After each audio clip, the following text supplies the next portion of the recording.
இங்க தமிழகத்தை பொறுத்தவரை வந்தேரின்னு சொல்றதுக்கு யாருக்குமே உரிமை இல்லை, அதிகாரம் இல்லை, சொல்வதற்கான முகாந்திரமும் இல்லை. ஏன்னா 1956 மொழிவாரி மாநிலம் பிரித்த போது இந்த மண்ணின் மைந்தராக, இந்த சன்னத சாயலாக தெலுங்கு மக்கள் இங்கே வாழ்ந்து கொண்டிருக்கிறார்கள். ஒன்று. இரண்டாவது, அரசியல் சாசன சட்டப்படி மொழி சிறுபான்மையை பாதுகாக்க வேண்டியது அரசுடைய கடமை. எந்த ஒரு தனிமனினாலும் நீ இந்த இடத்தை விட்டு செல்வது என்று சொல்வதற்கு உரிமையே கிடையாது. அது மாநில முதலமைச்சராக இருந்தாலும் சரி, பாரத பிரதமராக இருந்தாலும் சரி, ஜனாதிபதியாக இருந்தாலும் சரி, ஈவன் சட்டப்படி ஒரு ஜட்ஜி கூட சொல்ல முடியாது, நீ போயிட்டு சொல்ல முடியாது. எப்ப சொல்ல முடியும்னா, நீங்கள் அனைவரும் சேர்ந்து ஒரு சட்டத்தை இயற்றினால், அப்ப நீ இங்க இருந்து அங்க போலாம் சொன்ன உன்னை இந்த இடத்துல இன்னொரு இடத்துக்கு வேற்றத்தை அனுப்ப முடியாது. ஏனென்றால் அவனுடைய தனிமனித உரிமை. நான் எங்கோனா இருக்கலாம், அதான் அப்ப என்னை வெளியே அனுப்ப வேண்டும் என்றால் நீங்கள் என்ன செய்ய வேண்டும்? என் சொத்து இருக்கு, அப்ப பிரிக்கணும்.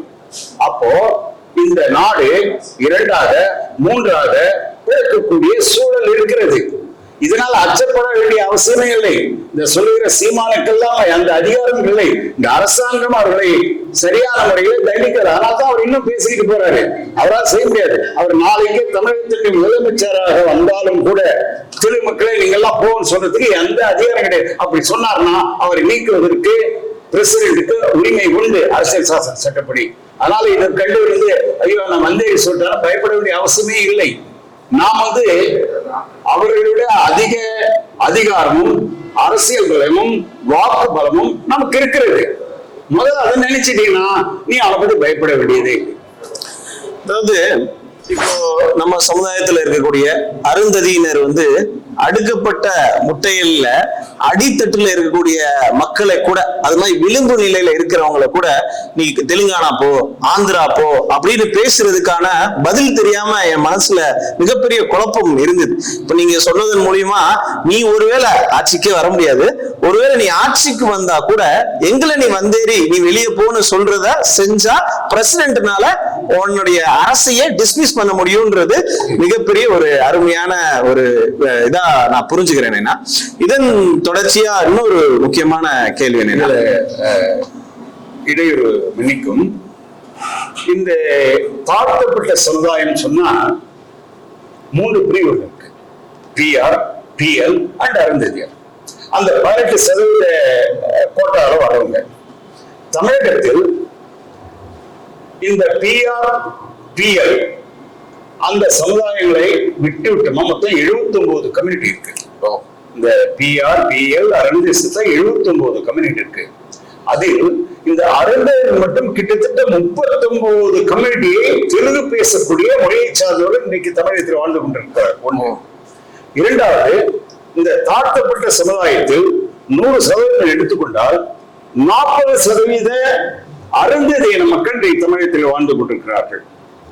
இன்னும் சொல்ல போனால் தமிழகத்தில் இருக்கின்ற 39 பாராளுமன்ற தொகுதிகளிலே ஒவ்வொரு பாராளுமன்ற தொகுதியிலும் கிட்டத்தட்ட 1.5 லட்சம் வாக்காளர்கள் இருந்து கொண்டிருக்கிறார்கள்.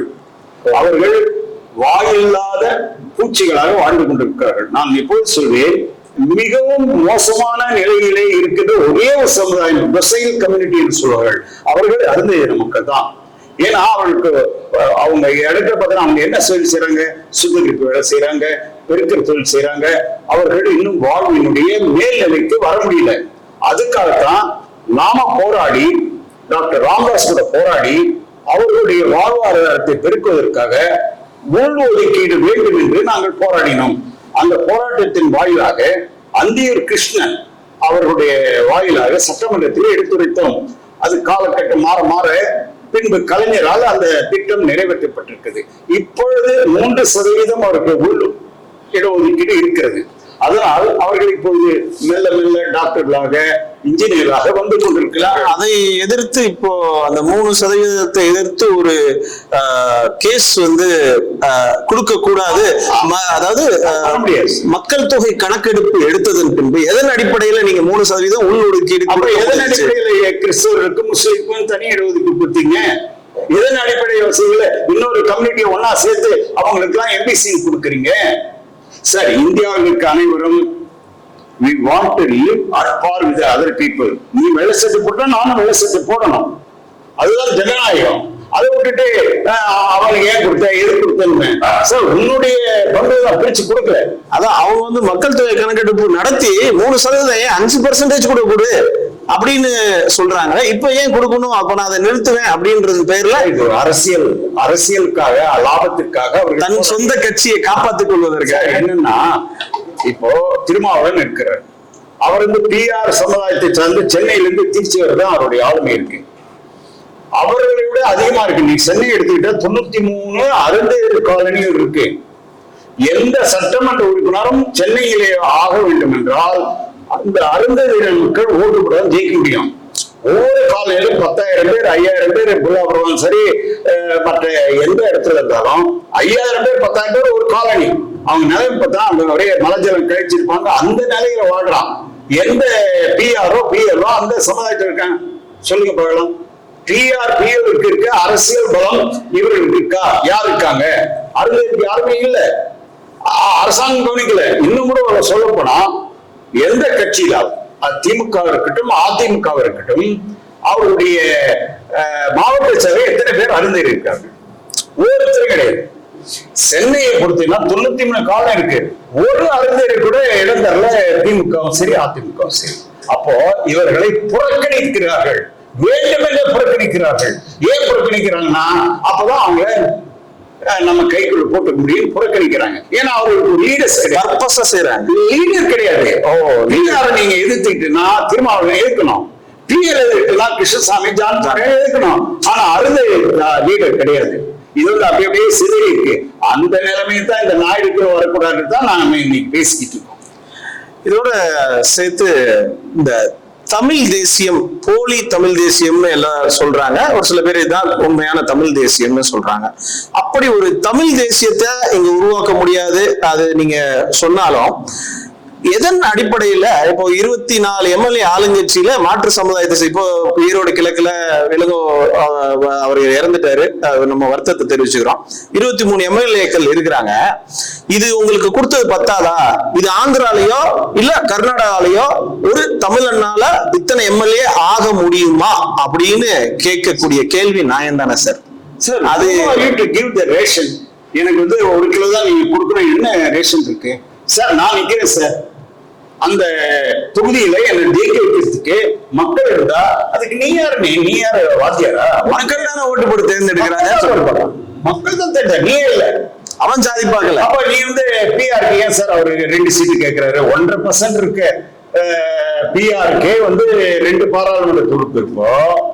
அருந்தேருக்கு எங்க கொடுத்தாங்க சார்? 1 சீட்டு சொல்லுங்க சார். அருந்தேர் MP எங்க சார் ஆயிருக்காரு?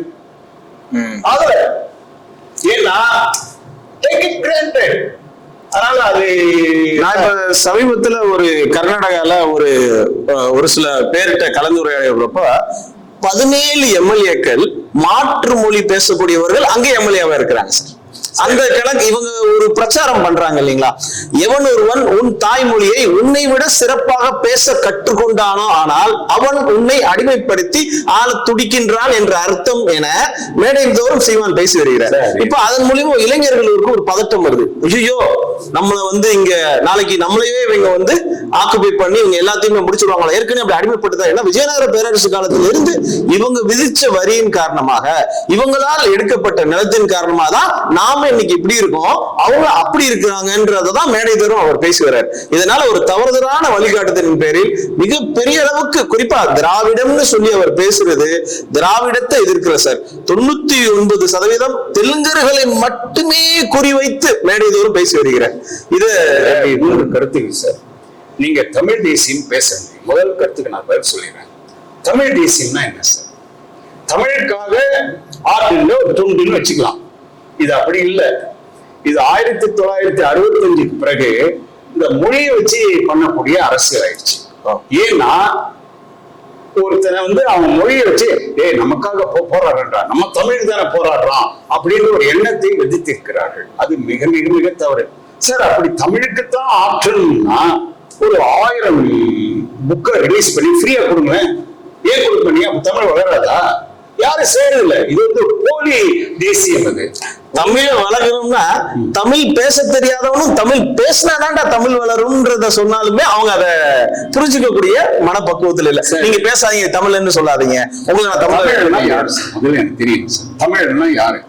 இங்க இருந்த பூர்வக்குடி அவங்கதான் தமிழர்கள். அதுல இருந்து இந்த மொழி குடும்பத்தில் வந்த தெலுங்கு, கன்னடம், மலையாளி எல்லாம் அதனுடைய மொழி குடும்பம் அதை தவிர்த்து தமிழர்கள் அல்ல அப்படின்றது அவங்க நிலைப்பாடு. சரி, அந்த மொழியை பேசினா தமிழர்களா இல்ல பூர்வக்குடிகள் தமிழர்கள்? பூர்வக்குடி தான் தமிழர். பூர்வக்குடினா எந்த செஞ்சு? அது 1000 வருடங்களுக்கு முன்னர். அதுக்கு முன்னாடி அவங்க எங்க இருந்தாங்க sir? Where is the gene? நிறைய அறிவியல் சொல்றாங்க, மேல சிந்துல இருந்துதான் நம்ம கீழே இறங்கி வந்துதான் தமிழ்நாட்டுக்குள்ள வந்தோம். தமிழ்நாட்டுக்கு பூர்வக்குடி கிடையாது, எங்கிருந்தோ வந்தவர்கள் தான் நாம். அது தமிழராகட்டும். நீங்க சொல்ற திராவிடம் சொன்னீங்க, திராவிடம்னா என்னன்னு எனக்கு புரியல இதுவரை. திராவிட கொள்கைன்றாங்க, உங்களுக்குமே இல்ல. திராவிட கொள்கைன்னா என்ன சார்? திராவிட கொள்கைன்னா தமிழ், மலையாளம், தெலுங்கு, கன்னடா, இதுதான் திராவிடம் மொழி குடும்பம். ஆமா, அந்த மொழியை சார்ந்தவர்கள் ஒற்றுமையா இருக்குன்னா திராவிட நாடு அப்படின்னு வச்சாங்க. அதுக்காக ஒரு பர்டிகுலர் கொள்கை இல்லாம ஒரு கொள்கைக்கு ஒரு பேர் இருக்கிறது திராவிட கொள்கை. ஏன்னா மக்களை ஏமாத்துறது தான் அது எதுவா இருந்தாலும் சரி. ஏன்னா இப்போ சீமான் பேசுறாருன்னா ஏன் பேசுறாருன்னா, நான் கூட ஒரு பெண்ணை பார்த்து பேசினேன், சார் சீமானை பிடிக்கும், ஏன் தமிழ் பேசுறாரு சார், எங்களெல்லாம் தமிழ் வந்து வளரணுன்றாரு, ஓட்டு வாங்கினாரு. சார் நாங்க வந்து அதுல மாற்று கருத்து இல்ல. நீ எலெக்ஷன் இல்ல, உனக்கு ஓட்டு போட்டா நீ எம்எல்ஏ போற, மக்கள் அதிகமா இருந்தா நீ அரசாங்கம் வாங்கி போற, நாங்க எங்க தடையா இருக்கோம் உனக்கு? இதுல நான் நிக்கிறதால உனக்கு என்ன கிடையாது சார்? நான் நிக்கலாம், இன்னொருத்தர் நிக்க போறேன், இன்னொருத்தர் நிக்க போறான். பெரியார் சொன்னாரு, இல்லப்பா நீ செய்யறேன்னு கேட்டாரு. பெரியார் கேட்டா, நீ செய்யறது அதனால நான் செய்யறேன். அதனால இதில் யார் வேண்டுமானாலும் அரசியல் நிக்கலாம், யார் வேண்டுமானாலும் தேர்தல் நிற்கலாம். ஒருத்தர் 45 தேர்தல் என்ன அந்த நிறைய பேர் இருக்காங்க. அது ஒரு ஒரு ஃபேஷன். அதே மாதிரி இது சமூக நீதினா சார், தமிழன் நல்லா இருக்கணும், இந்த தமிழகத்தில் வாழ்கின்ற அனைத்து மக்களும் நல்லா இருக்குன்னு ஒருத்தர் சொல்லுங்க சார் பார்க்கலாம். ரெண்டாவது, இந்திய நாடு என் நாடு, இந்தியா இஸ் மை கண்ட்ரின்னு சொல்லக்கூடிய ஒரு அரசியல்வாதியை நல்லா சொல்லுங்க சார் பார்க்கலாம். இன்னைக்கு தமிழகத்துல இந்தியா இஸ் மை கண்ட்ரி சொல்லுங்க, நான் தமிழன்டா. இது ஒரு சினிமா மோகம், இது ஒரு அரசியலை எப்படி இழுக்குன்னு பாக்குறேன் சார். ஒரு குழந்தை அழகுனா வெள்ளத்தை கொடுத்தா உடனே ஓடி இருந்துரு சார். நீங்க வந்து காரம் போட்டு கொடுத்தா வராது சார். சோ வெள்ளம் கொடுக்குற வேலை தான் தேசியமும் இந்த தமிழின கொள்கையும் தான். சரி சார், அதாவது தமிழகம் என் நாடு, இந்தியா என் அண்டை நாடுன்னு பேசக்கூடிய அளவுக்கு இவங்களுடைய மேடைகள்ல காணொலிகள் யூடியூப்ல உலா வந்துட்டு தான் இருக்கு. இப்ப நீங்க சொல்றத பாக்குறப்போ அவன் தெலுங்குன்னு சொல்றான், ஆந்திரா தெலுங்கானா, இவன் கன்னடன்னு சொல்றான், இவன் மலையாளின்னு சொல்றப்போ இங்க உள்ளவங்க ஏன் திராவிடன்னு சொல்லணும், தமிழன்னு சொல்றது தானே சரின்னு அவங்க சொல்ற கூற்றையே நீங்க ஏத்துக்கிறீங்களா? அப்படிதான் உங்களுடைய அந்த பதில் இருந்தது. திராவிடனா அதெல்லாம் கிடையாது சார், நான் தமிழ்நாட்டுக்காரன், அதை சொல்லுங்க சார். தமிழன் ஏன் சொல்றீங்க சார்? இப்ப அமெரிக்கா இருக்கு, அமெரிக்காவின் பூர்வ குடிகள் யார் சார்? அந்த கருப்பு வந்திருக்கின்ற ஆளுகின்ற அத்தனை மக்களும் பிற இடத்துக்கு வந்தவர்கள் தான், குடியேறியவர்கள் தான். அவங்க பிரிச்சு பாக்குறாங்களா? இவன் வந்து பிளடெலிவர்காரன், இவன் இந்த காரன், பென்சில்வேனியா அப்படின்னு பிரிச்சு பாக்குறாங்க? இல்ல. இந்த மாகாணம் இந்த மாகாணம் இந்த மாகாணம் சொல்றான். ஐ எம் அமெரிக்கன் சொல்றான், ரைட்டா? ஐ எம் ஃப்ரம் இங்கிலாந்து சொல்றான், ரைட்டா? அவன் ஒரே ஒரு இங்கிலாந்து இந்த உலகத்தை எல்லாம் படைச்ச ஆளுமை கொண்டான்ல, எப்படி கொண்டான்? அவன் சொன்னானா, நீ தமிழ்நாட்டுக்காரன், இவன் வரக்கூடாதுன்னு யாராவது சொன்னாங்களா சார்? ஈ ரூல்டு, அவனுடைய விஷன் அதுதான் அங்க வந்திருக்கு. அதனால இது வந்து அரசியல்வாதிகள் இதை ஏமாத்துக்காத சார். எல்லாரும் இங்க கரெக்டா அறுதிரும், பிஆரும், பிஎல்லும், நாயுடுவும், நாய்க்கரும், கவர்னரும், முக்குளத்தோரும் ஒன்றுன்ற ஒரு மனப்பான்மை வரல. எவனதான் பிரிக்கிறான்? அங்க நாயுடு போடுன்னு சொல்றான், முக்குளத்தோர் போடுன்னு சொல்றாங்க, நாடாரு போடுன்னு சொல்றான். நாடாருக்கு ஒரு ப்ரிஃபரன்ஸ் கொடுக்குறான், முக்குளத்தோர் ப்ரிஃபரன்ஸ் கொடுக்குறான், ஒருத்தர் கொடுக்கல. அப்ப என்னை வஞ்சிக்கின்றது இந்த அரசியலும் அரசாங்கமும். அப்ப எப்படி நான் ஏத்துக்க முடியும்? சார் நீங்களும் ஒண்ணுதான், நானும் நீ கருப்பு சட்டை போட்டுக்கலாம், நான் வெள்ளை சட்டை போட்டுக்கலாம். But I am human being, நீங்களும் ஹியூமன் பீயிங். உங்களுக்கு உள்ள அதே தான் எனக்கு போகுது. அப்ப இதுக்கு மொழி சார், இந்த மொழியும் அந்த இனமும் வந்து ஒரு கலாச்சாரத்தினுடைய வழிபட்டுதான் போறாங்க சார். ஒரு கலாச்சாரம் இருக்கு, அந்த கலாச்சாரம் பிரகாரம் போகணும்னு போறாங்க சார். இது அந்த கலாச்சாரம் இப்படி கிடையாது சார். ஒருத்தர் சொன்னா மொழி அழிச்சுட்டு இனம் அழிந்துடும் சொன்னான். மொழி அழிச்சுட்டு இனம் அழிந்துடும்.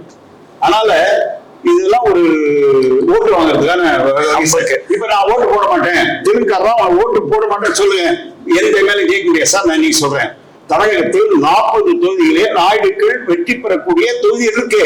நான் அதுதான் சொல்றேன், 94 தொகுதிகள் தெலுங்கு மக்கள் ஓட்டு போட்டாதான் ஜெயிக்க முடியும் சார். நான் ஜெயிக்க வேண்டாம் சார், ஒருத்தர் தோக்கடிக்கலாமா இல்லையா? இன்றைக்கு இருக்க அரசு சூழ்நிலையில 5000 ஓட்டு மாற்றி போனா ஒருத்தர் ஜெயிப்போம், ஒருத்தர் தோப்பா. நான் தோற்றத்துக்கு உதவி பண்ணுவேன். நிச்சயமா.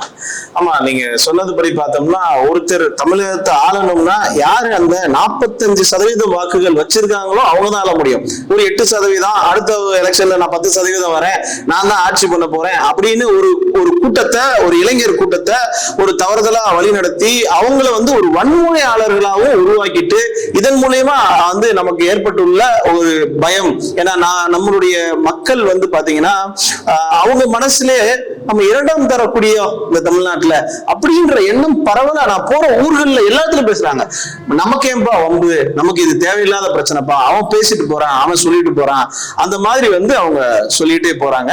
சோ அந்த வகையில பாக்குறப்போ உங்களுடைய விளக்கம் இன்றைய காலகட்டத்துக்கு ரொம்ப ரொம்ப ரொம்ப அவசியமான ஒரு விளக்கமா படுது சார்.